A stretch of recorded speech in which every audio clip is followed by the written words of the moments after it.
Assalamualaikum warahmatullahi wabarakatuh. Untuk hari ini pembelajaran IPA SMP kelas 8. Materinya tentang respirasi.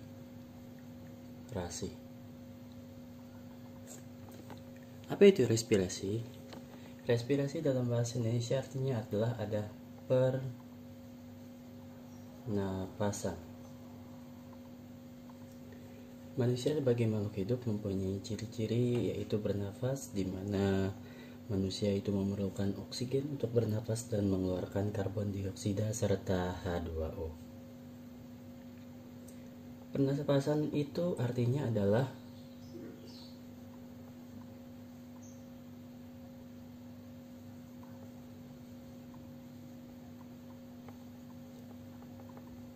mengambil oksigen dari udara serta menggunakan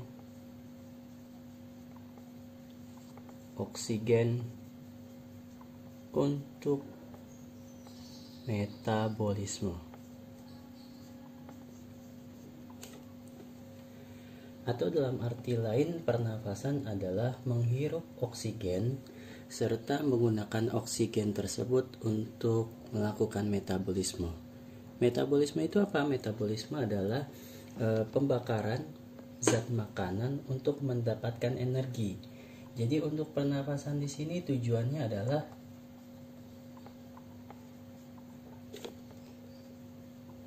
untuk mendapatkan energi. Secara umum, kalau misalnya kita memakan suatu makanan, contohnya adalah nasi yang mengandung karbohidrat. Nasi itu sebagai sumber energi. Nah, dari sistem pencernaan, karbohidrat dari nasi itu akan dipecahkan menjadi glukosa. Nah, glukosa itu akan digunakan untuk menghasilkan energi dengan pembakaran. Pembakarannya menggunakan oksigen. Biasanya untuk mendapatkan energi ini terjadinya adalah di bagian sel yang disebut dengan mitokondria.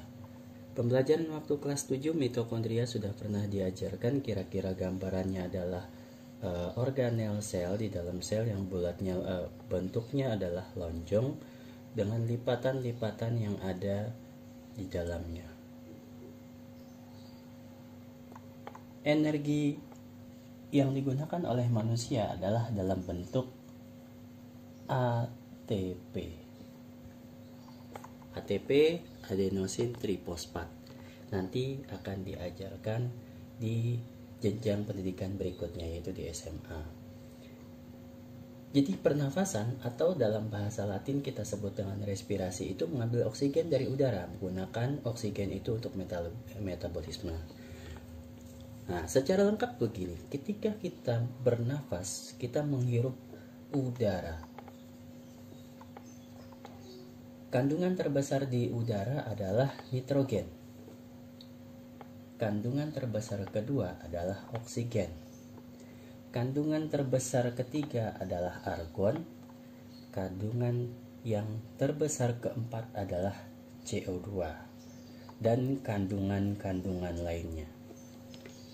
Setiap kita bernapas atau menghirup udara,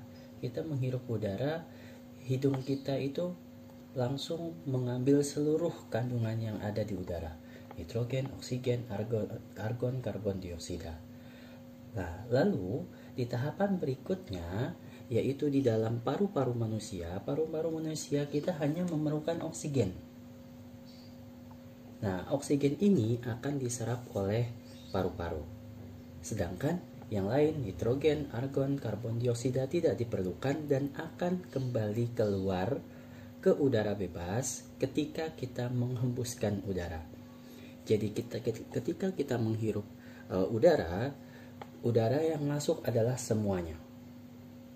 Oksigen yang diperlukan akan masuk ke dalam paru-paru, sedangkan nitrogen, argon, karbon dioksida akan kembali ke udara ketika kita menghembuskan udara.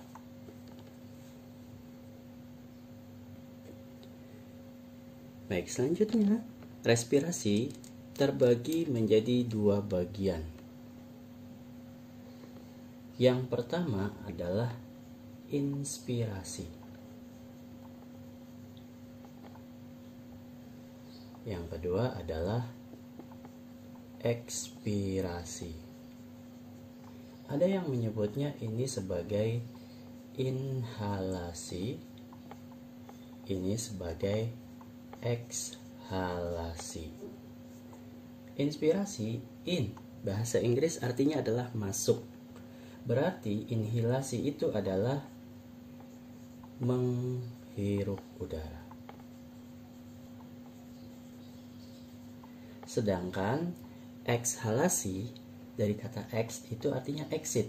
Berarti dalam bahasa Inggris keluar, atau pengertiannya adalah menghembuskan udara.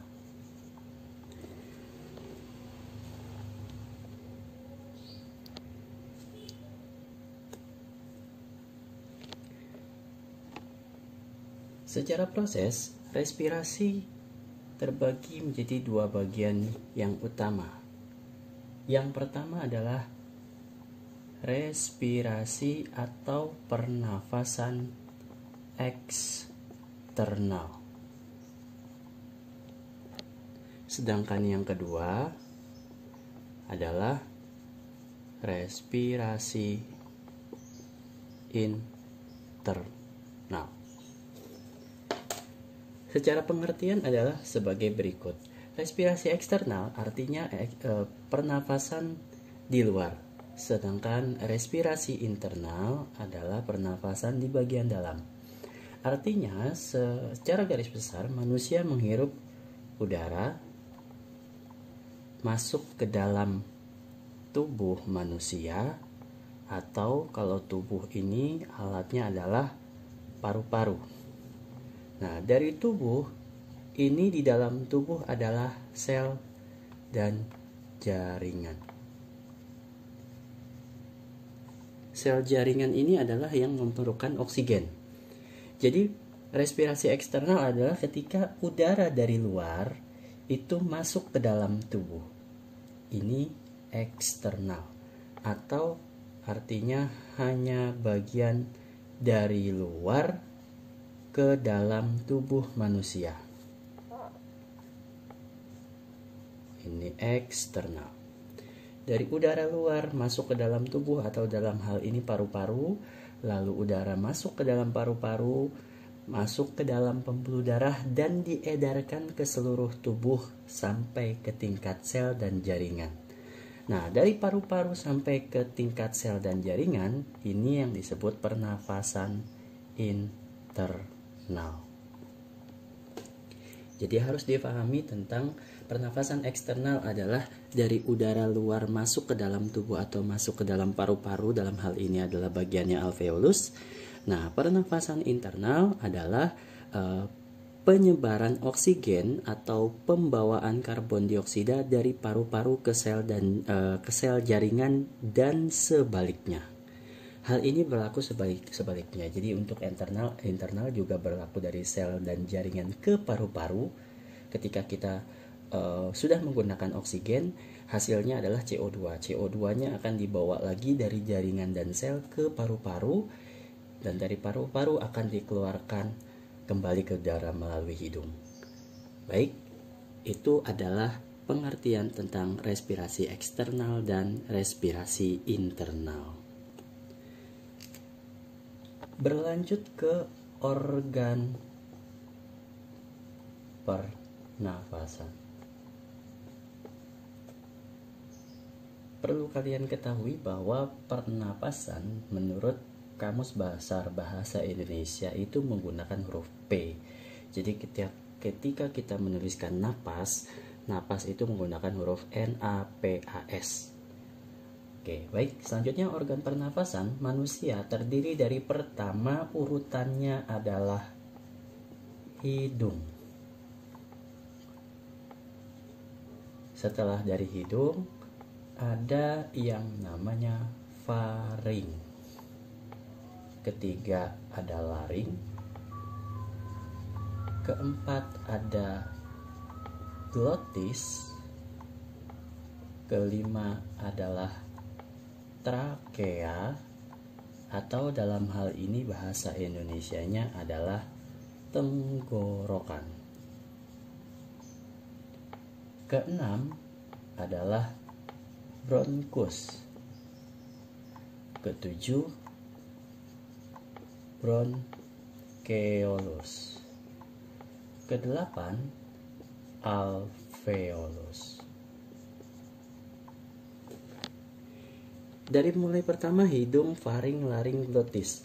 Untuk laring, ada beberapa buku untuk tingkatan SMP tidak disebutkan.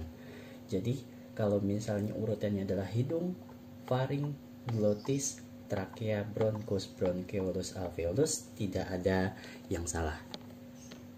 Baik, untuk bagian hidung, faring, laring, glotis, sampai trakea, ini adalah sampai tenggorokan. Hidung, organ tersendiri, faring, laring, glotis, trakea masih berhubungan, nanti dijelaskan satu persatu. Bronkus, bronkeolus, alveolus ini, kalau untuk bronkus dan bronkeolus adalah cabang-cabang dari tenggorokan, sedangkan alveolus adalah bagian dari paru-paru. Baik, untuk pertama, hidung.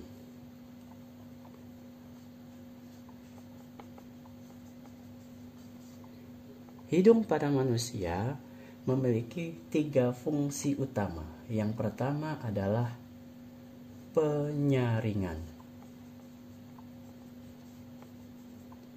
Penyaringan atau dalam arti lain adalah filtrasi. Dilakukan oleh siapa? Dilakukan oleh rambut hidung. Oke, dalam biologi itu rambut hidung namanya, bukan bulu hidung. Karena kalau bulu itu secara morfologi adalah bulu pada unggas. Yang kira-kira nanti gambarannya seperti ini. Kalau rambut itu adalah ciri khas dari mamalia. Dilakukan oleh hidung. Rambut hidung fungsinya untuk menyaring kotoran atau debu yang besar. Jadi menyaring kotoran dan debu yang besar.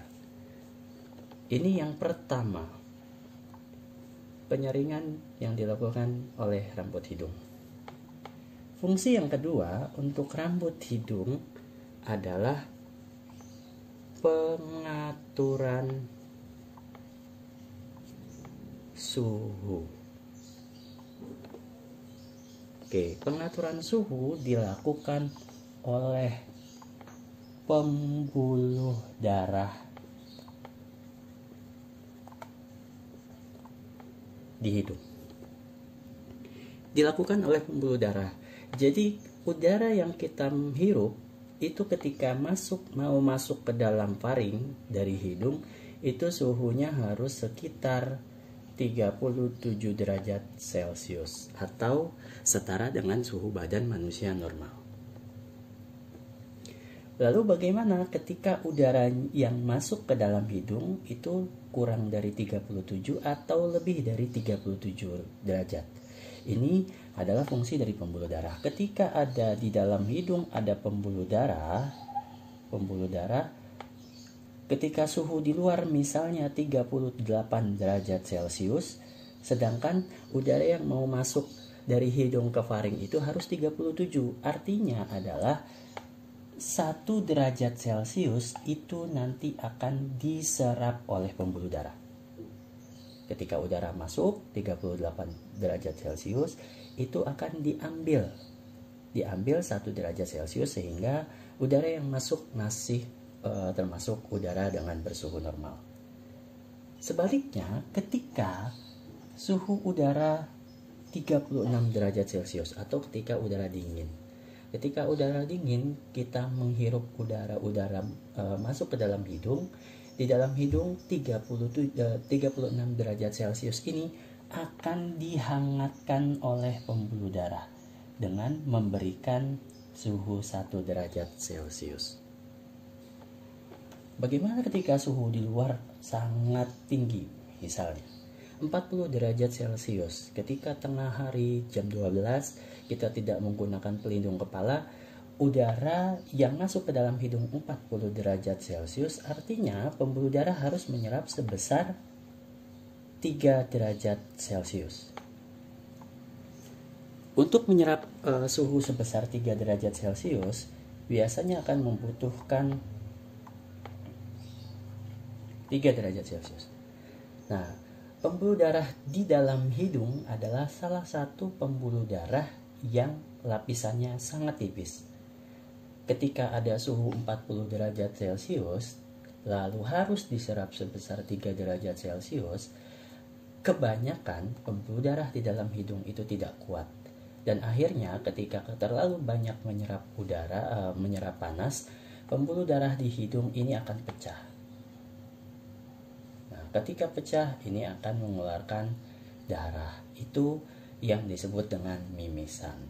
Jadi pada orang-orang tertentu mimisan itu terjadi karena memang menghirup udara yang sangat panas. Gitu. Tapi peristiwa mimisan karena udara yang sangat panas ini tergantung dengan manusianya masing-masing. Ada manusia atau orang yang pembuluh darahnya kuat, ada yang pembuluh darahnya tipis. Oke, untuk selanjutnya, fungsi dari hidung yang ketiga adalah pengaturan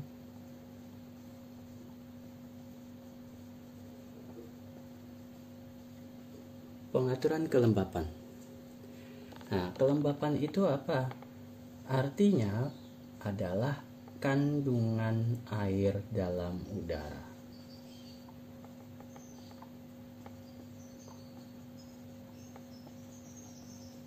Pengaturan kelembapan dilakukan oleh selaput lendir. Selaput lendir. Jadi selaput lendir adalah selaput yang terdapat di bagian dalam hidung.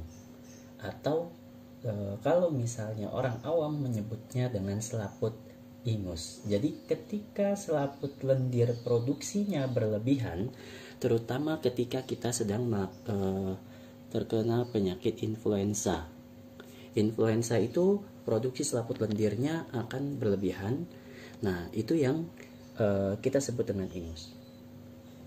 Untuk selanjutnya selaput lendir fungsinya adalah menyerap kandungan udara yang berlebih, kandungan air yang berlebih dari udara, atau memberikan air di dalam udara yang kering.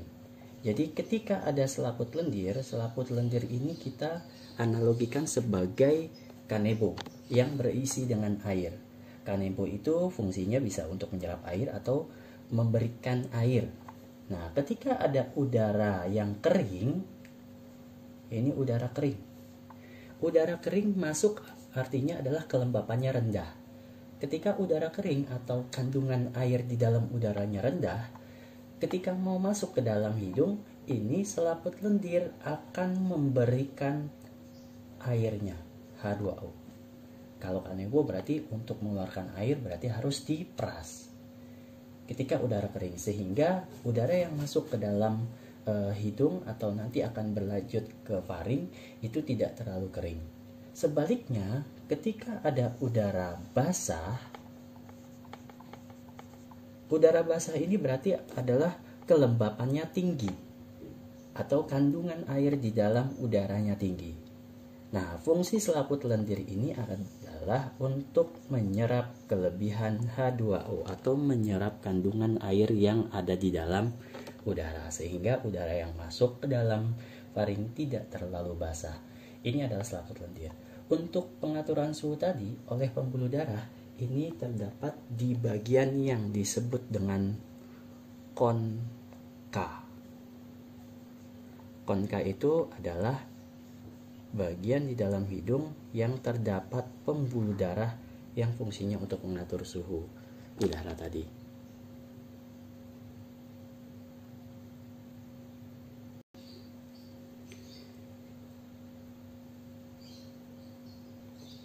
Untuk bagian-bagian hidung, kira-kira gambarannya adalah seperti ini. Ini adalah hidung manusia, ini adalah lubang hidungnya. Nah, udara yang masuk akan melalui lewat lubang hidung. Di sini ada rambut-rambut hidung untuk menyaring pernafasan atau debu-debu kotoran yang masuk.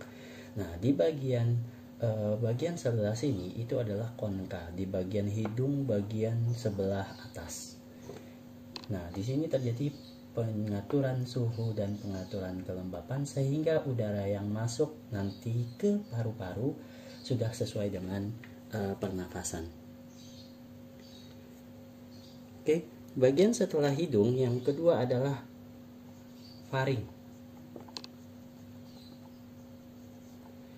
Faring ini adalah tempat pencernaan sekaligus pernafasan. Kira-kira faring adalah di bagian sebelah sini sampai di bagian sebelah sini. Artinya, ketika ini faring, udara yang masuk melalui hidung akan melewati faring dan makanan yang masuk melalui mulut juga akan melalui faring. Artinya faring ini adalah muara dari dua saluran yang berbeda antara pernafasan dan pencernaan. Untuk pernafasan sendiri, bagian faring itu berfungsi sebagai tempat terdapatnya tonsil.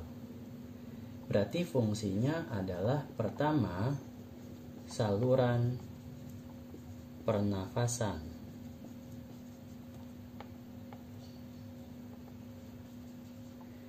Yang kedua adalah sebagai tempat terdapatnya tonsil. Tonsil itu apa? Tonsil itu kalau bahasa awamnya adalah amandel yang fungsinya untuk membunuh kuman. Jadi ketika kita menghirup udara masuk ke dalam hidung melewati tonsil, tonsil akan berusaha untuk membunuh kuman yang masuk melalui udara. Atau ketika kita memakan sesuatu makanan dan di makanan tersebut terdapat kuman, tonsil ini akan mengeluarkan enzim untuk membunuh kuman. Jadi tonsil ini fungsinya untuk sebagai pertahanan tubuh. Yang ketiga setelah faring adalah laring. Untuk faring tadi kan tidak ada pembatasan yang jelas antara organ pencernaan dan pernafasan karena dia sekaligus melewati dua. Untuk laring sendiri ada di bagian tenggorokan bagian depan. Nah, untuk laring fungsinya ada beberapa. Pertama adalah sebagai pembeda tenggorokan dan kerongkongan. Perbedaan antara tenggorokan dan kerongkongan. Artinya di bagian laring sudah terjadi pemisahan antara pencernaan dan pernafasan. Untuk bagian pernafasan, dia akan melalui bagian yang lebih depan daripada tenggorokan. Kalau untuk pencernaan, masuknya ke esofagus atau di belakang, bagian belakangnya. Makanan akan melewati bagian sini, sedangkan udara untuk pernafasan akan melewati bagian sebelah depannya.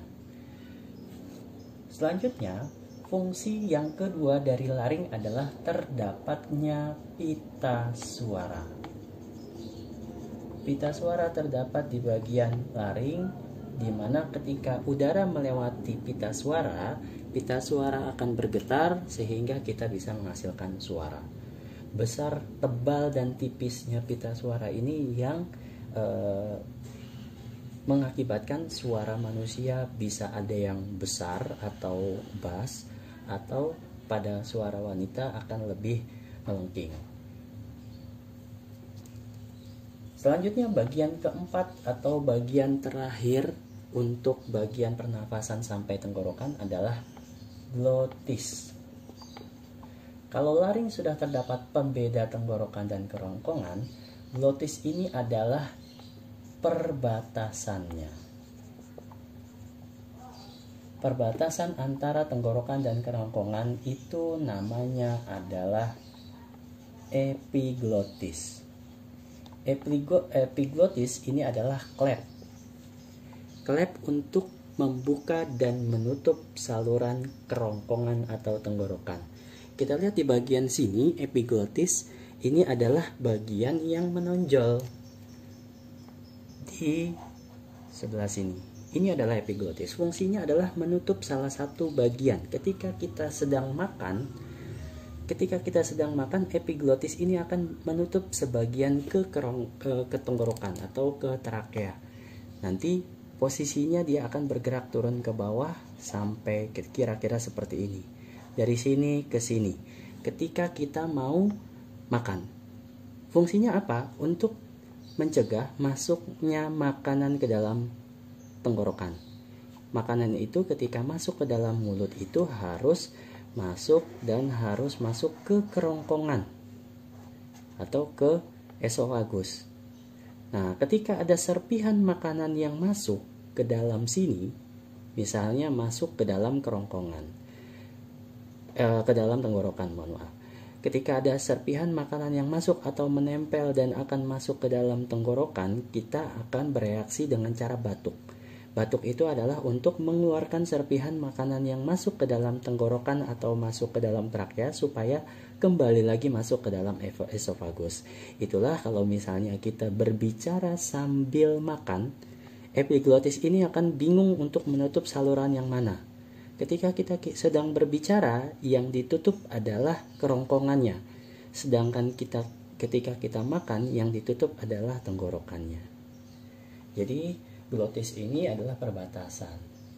Bagian yang menutup dan membuka bagian tenggorokan yang berfungsi sebagai klep disebut dengan epiglottis. Bagian selanjutnya atau tadi kita review pertama adalah hidung, faring, laring, glottis. Bagian selanjutnya yang kelima adalah trakea. Trakea atau disebut dengan tenggorokan. Di bagian tenggorokan ini terdiri dari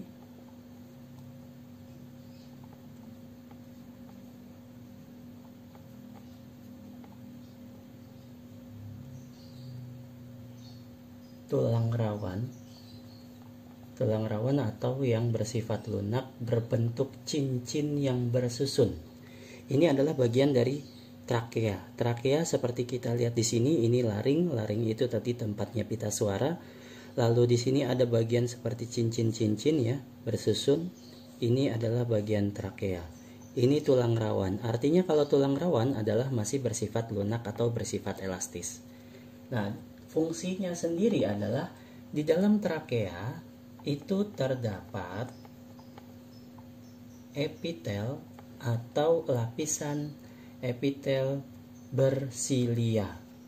Artinya bersilia adalah berambut halus.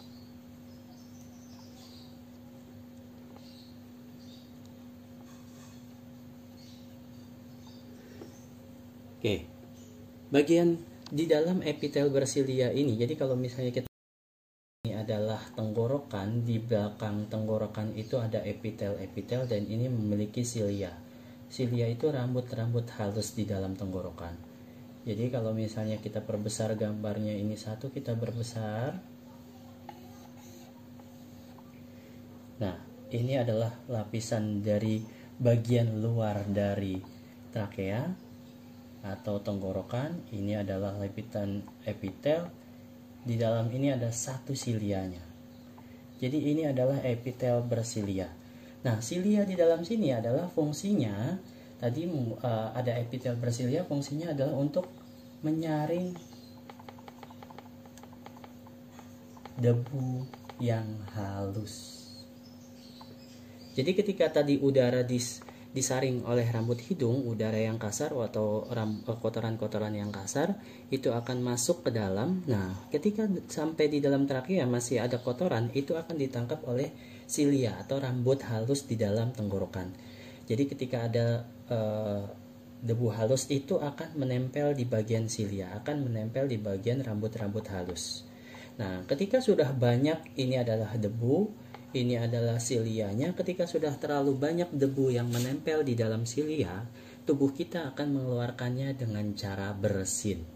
Jadi ketika kita bersin, kita akan mengeluarkan debu-debu yang banyak menempel di dalam trakea. Makanya kalau untuk bersin harus ditutup karena kita mengeluarkan debu atau kotoran. Jangan sampai debu atau kotoran yang kita keluarkan itu menempel pada orang lain. Itu adalah bagian dari. Selanjutnya, yang keenam setelah trakea adalah bronkus.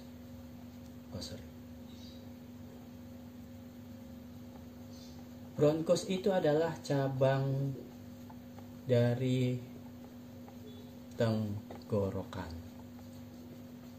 Bercabangnya dua. Ini adalah bronkus kanan dan bronkus kiri. Yang sebelah sini adalah ke kiri, ini adalah ke kanan. Bronkus itu percabangan dari tenggorokan. Tenggorokan punya bercabang menjadi dua. Nah, untuk bagian bronkus ini adalah bagian yang sangat peka terhadap sesuatu. Atau kalau misalnya ada orang yang mengalami alergi terhadap bahan apapun yang ketika satu masuk ke dalam bronkus, ini akan terjadi penyempitan. Nah, kalau terjadi penyempitan di dalam bronkus, penyempitan bronkus itu yang kita sebut dengan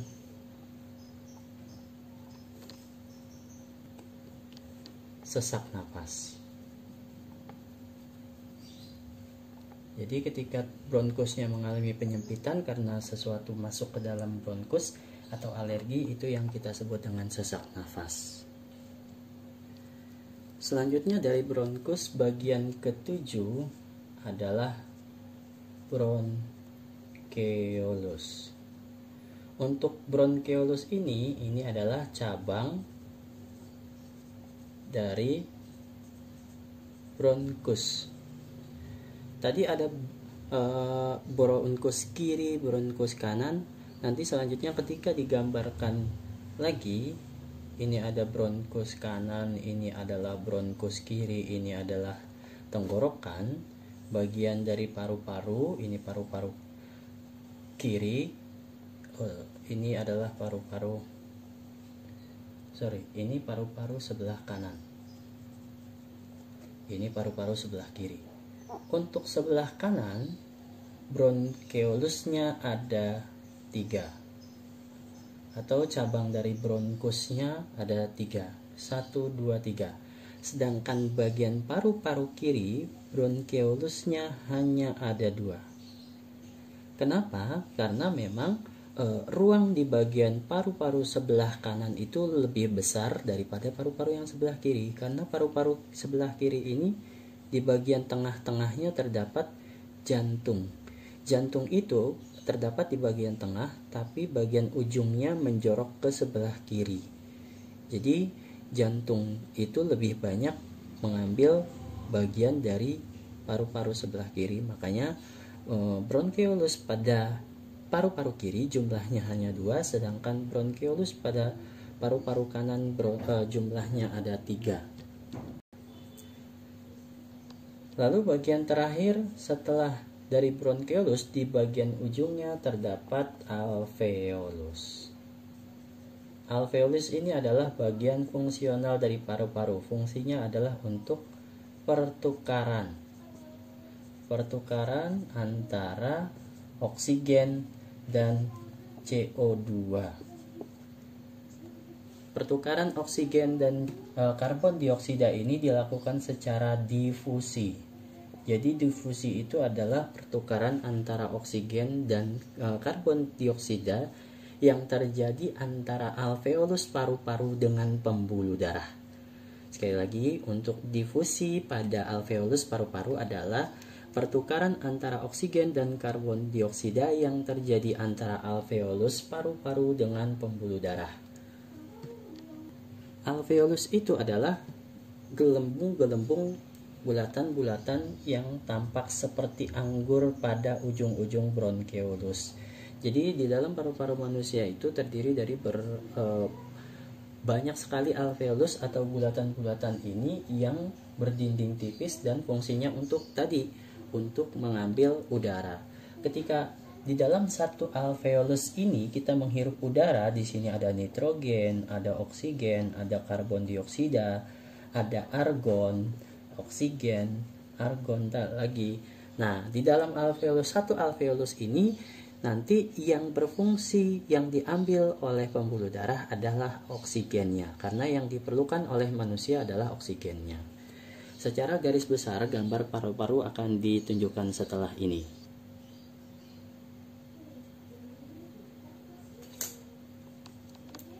Untuk video tahap berikutnya kita masuk nanti ke part 2 dari sistem pernafasan.